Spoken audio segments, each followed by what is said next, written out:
pecséttel, a sátán csókot lehet rá, sereget gyűjtene. A mai hétpecsét adás rendhagyó módon úgy fog zajlani, hogy a riportot én vezetem, méghozzá azért, mert a mai interjú alannyal, a Bunkó Lajossal, más néven Lajával közös munkánk, hogy a Rákelnes Liga himnusszal végre megjelent CD-n, és ennek lesz egy nagyszabású sajtótájékoztató, illetve majd koncert bemutatása is, de ne vágjunk a dolog elejébe. Szeretném üdvözölni.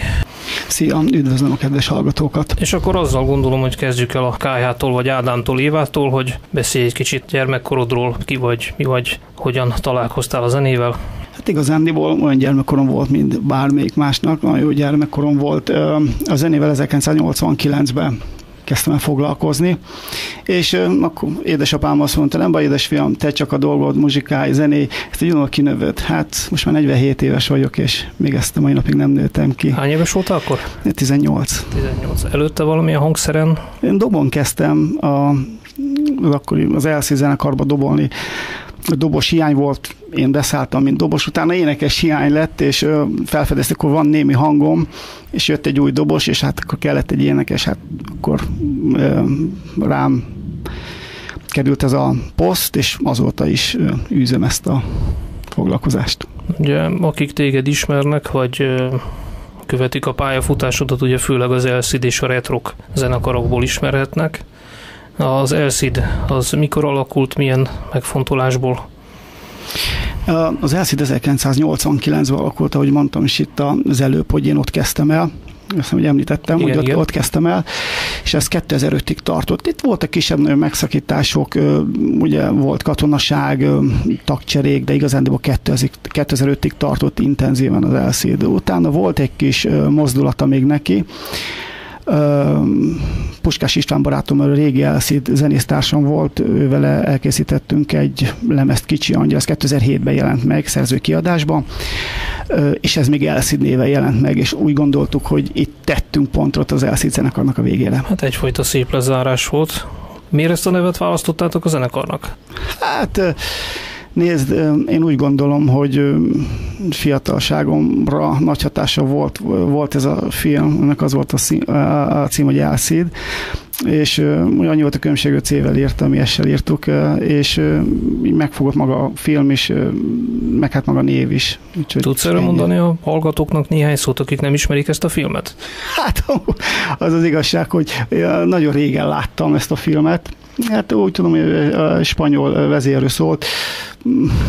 Most igazán annyira nem tudok. Meg a hősiessége? A név. Én mindig is azt mondtam abban az időben, hogy ha nekem lesz egy zenekarom, akkor ez lesz a neve. Hát isteni csoda, hogy meg is történt, és ez elég sokáig tartott. Úgy tudom, hogy azelőtt kezdtél el zenélni, mielőtt a isteni érintés, vagy megtérés, vagy bármiféle hitbeli érdeklődésed volt. Így van, ez így van. És akkor, amikor találkoztál Istennel, akkor ez volt valamilyen hatással az LCD zenekarnak a pályafutására? Változtak a dalszövegek, vagy az üzenetek, vagy a zene jellege? Nézd, én ezt maximálisan úgy gondolom, hogy aki először Istennel találkozik, az picit hihetetlennek tűnik számára. Én egy világi ember voltam, fiatal rockzenész, és hirtelen becsöppent életembe Jézus, és hát persze belőle éreztem a változást, de ezt tudjuk mindannyian, akik megélték ezt, viszont kifel annyira nem mutathattam, mert hát nem mondhatták azt, hogy hát most Laja, hát most hol van az a régi rock and roll. De ez idő múlva ez folyamatosan előtérbe került, és a lemezeimen, vagy Kicsi Angyal lemezen, a most megjelent Hello lemezen, ezek már igenis, hogy nagyon előtérbe vannak. De hát ez egy cél is volt számomra. Hát amit az előbb hallottunk dalt, ugye ez az új lemezeden van, ami ugye a jelenések könyvéről szól, mármint ez a dal, majd beszélünk róla később is. Az LCD koncerteken, vagy végül is a történet lezárásaként megjelent lemezen is vannak ilyenek? Hát, tehát aki még nem látott titeket koncerten, nem hallotta a lemezt, annak mit tudnál elmondani Kev csinálónak? Meg kell hallgatni a Kicsi Angyal című lemezt is. Egy szenzációs kis album lett. Én azt gondolom, hogy aki meghallgatja és értékeli, átéli a dalokat, mindenki megtalálja a magáét benne. Úgyhogy mind Jézust, mind a a világi történéseket. Én akkor azt gondolom, hogy hallgassuk meg az Elszid együttestől a Kicsi Angyal című számot, ami ennek a összefoglaló albumnak a címadója, és akkor utána beszélgessünk tovább.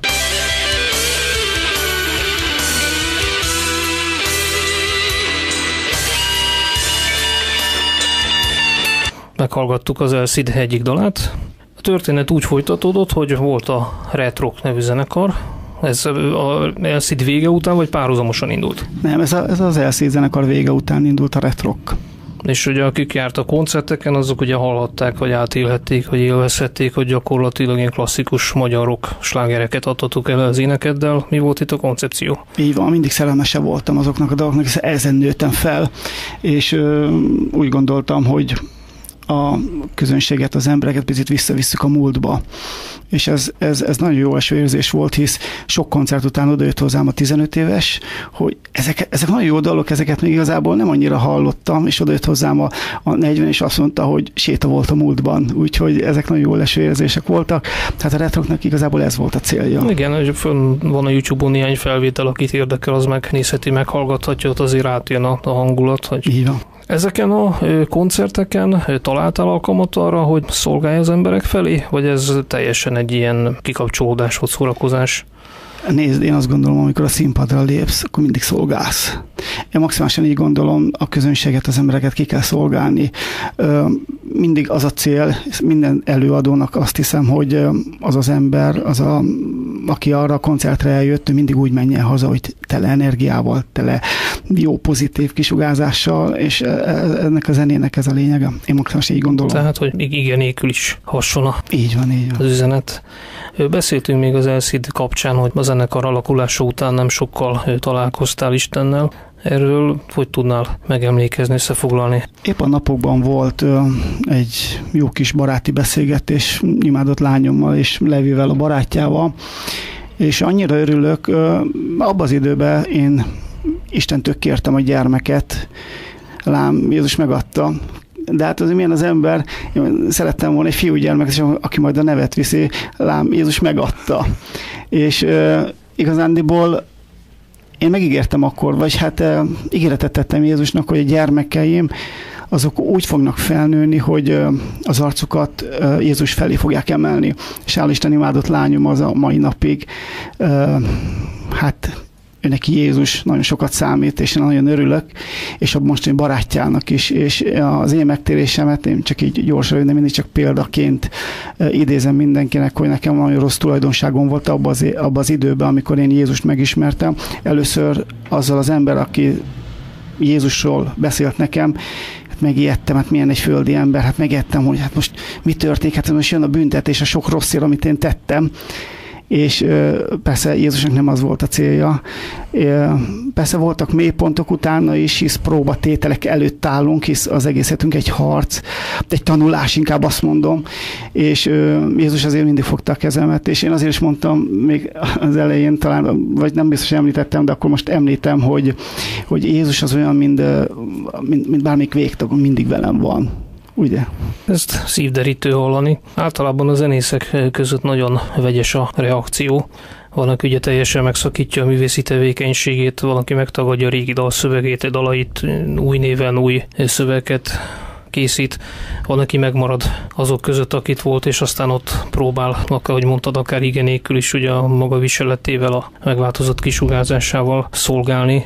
A te esetedben volt ilyen hogy mondjam, ilyen színuszgörbe az elején, tehát fölfordult veled a világ, vagy neked mindig is alap volt, hogy végzed a dolgodat, és akkor az, hogy te megtértél, az végül is nem befolyásolja a művészi tevékenységet? Figyelj csak, az az igazság, hogy aki egy világi életből kilép, és Jézus felé emeli arcát, úgy gondolom, hogy megváltozik. Az legyen zenész, vagy legyen bárki. Hát ez velem is így történt. Persze hozzátszóval rengeteg hibával, hisz azért halandó vagyok, én is földön élek, és tele hibával, de tudtam a segítség forrását, ismertem, és ez a lényeges dolog. Sok ember nem ismeri, és különböző pirulákba, vagy különböző szerekbe keresi a menekülést, a felejtést. Hát ugye nekem is ez egy szer, csak nekem Jézus a menekülés útvonala, ami hála neki a mai napig ez így van. Most van egy friss zenekarod, a Hello. Igen. És itt azért van nem is kis karitatív tevékenység, illetve ti írtátok szerző társaddal, akivel az Elszidbe is dolgoztál, Puskás István Pusival a Rákellenes Ligának a himnuszát. Ez most jelent meg lemezen. Az a címe, hogy Vár még, és akkor azt gondolom, hogy mielőtt belecsapunk a lecsóba, meghallgatjuk ezt a dalt. Tehát a Hello együttes most megjelent CD-ről fog szólni, a Vár még című dal, az az alcíme az albumnak és a dalnak, hogy zenével a rák ellen, és ha meghallgattuk, akkor majd kikérdezlek, hogy pontosan itt miről van szó. Vár még egy elejtett gitár, 100 félbe hagyott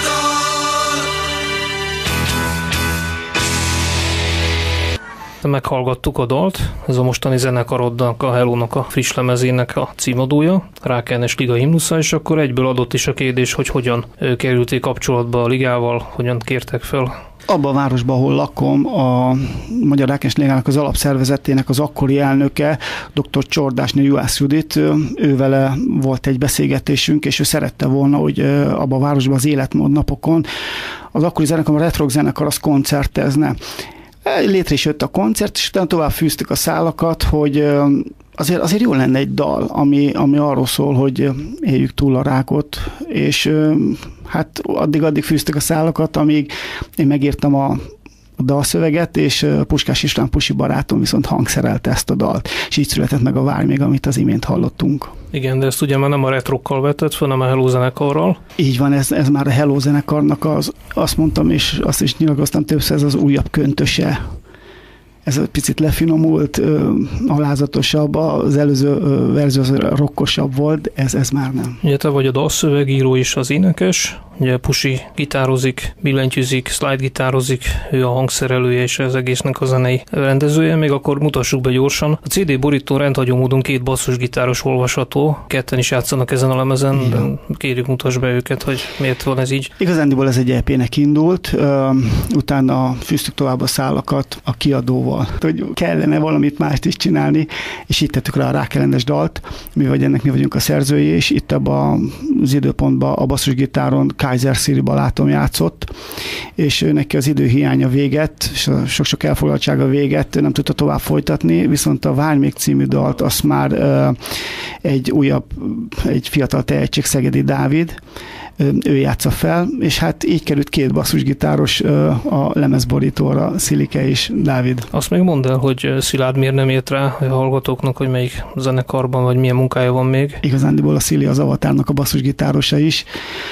és a Kron zenekarnak a basszusgitárosa is, és rettenetesen sok dolga van, és egyszerűen ennyire nem bírt rá. Ez volt az ok. És akkor még van egy tagja a zenekarnak. A lemez elkészítése után csatlakozott a Hello zenekarhoz Donászi Tibi barátom, és hogyha élő koncerten találkozunk a közönséggel, akkor a dobokat ő püföli a Hello zenekarban, az, hogy Donászi Tibor. Igen, ugye a Donászi Tiborról el lehet mondani, hogy egyszerűbb fősorolni azokat a zenekarokat, ahol nem játszott, mint ahol igen. Lehet őt ismerni a Beatrice-től az Eddáig, a P-Mobiltől, nem is sorolom tovább. Tehát egy elég ütős társaság jött össze.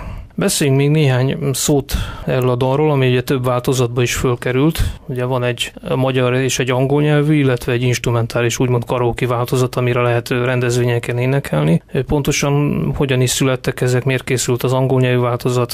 Igazán az angol nyelvű változat az azért készült el, hogy Brüsszelbe ki tudja küldeni a Magyar Rákellenes Liga, és hát ott is azért a szöveget értsék, tudják, hogy miről szól a dal.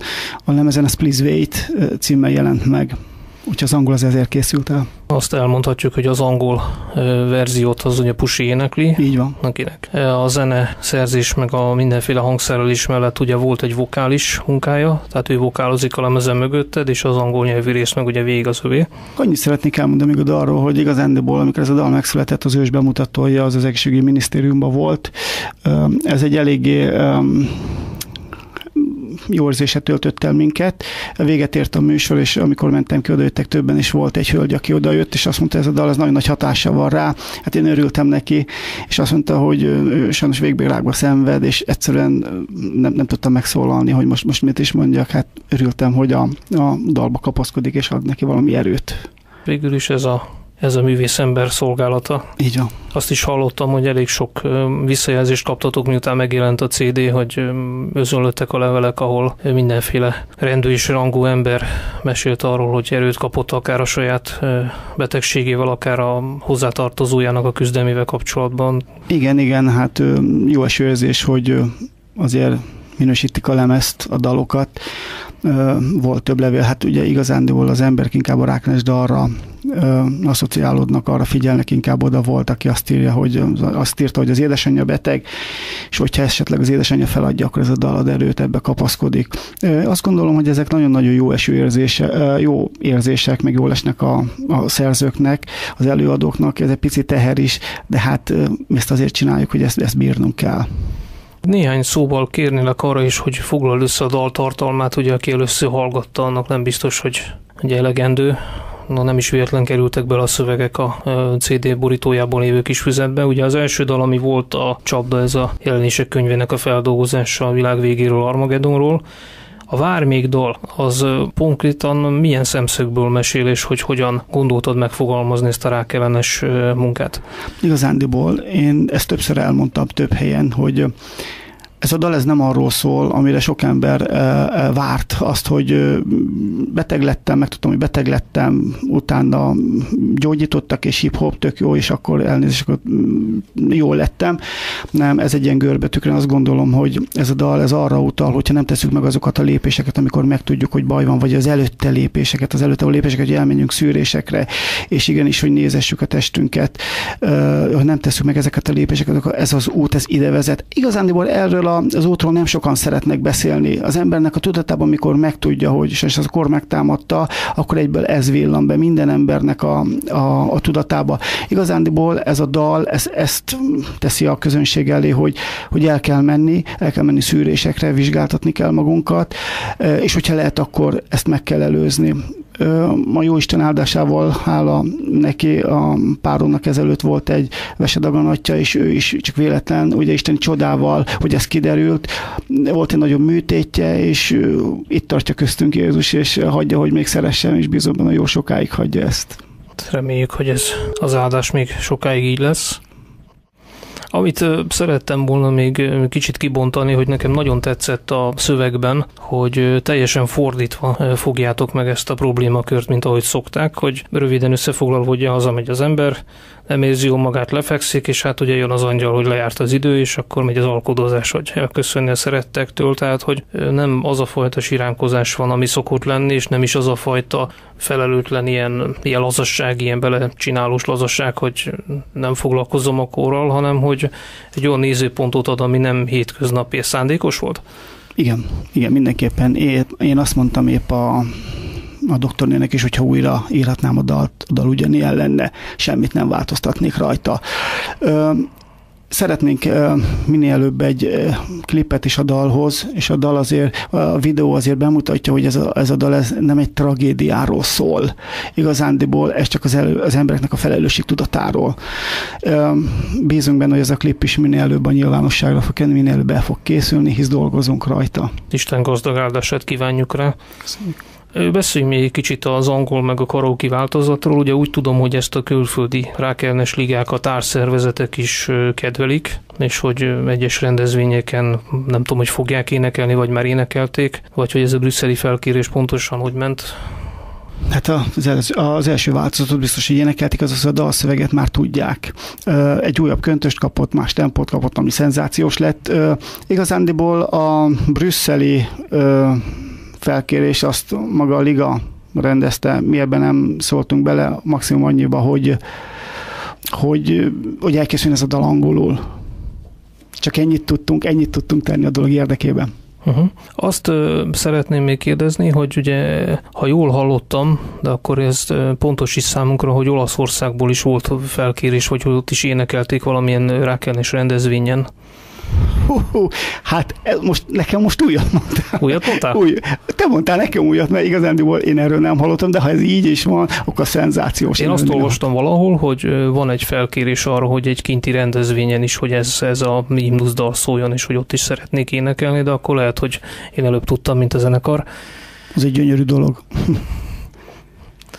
Akkor térjünk egy kicsit rá még arra, hogy ugye nem ez az egyetlen karitatív tevékenysége a zenekarnak.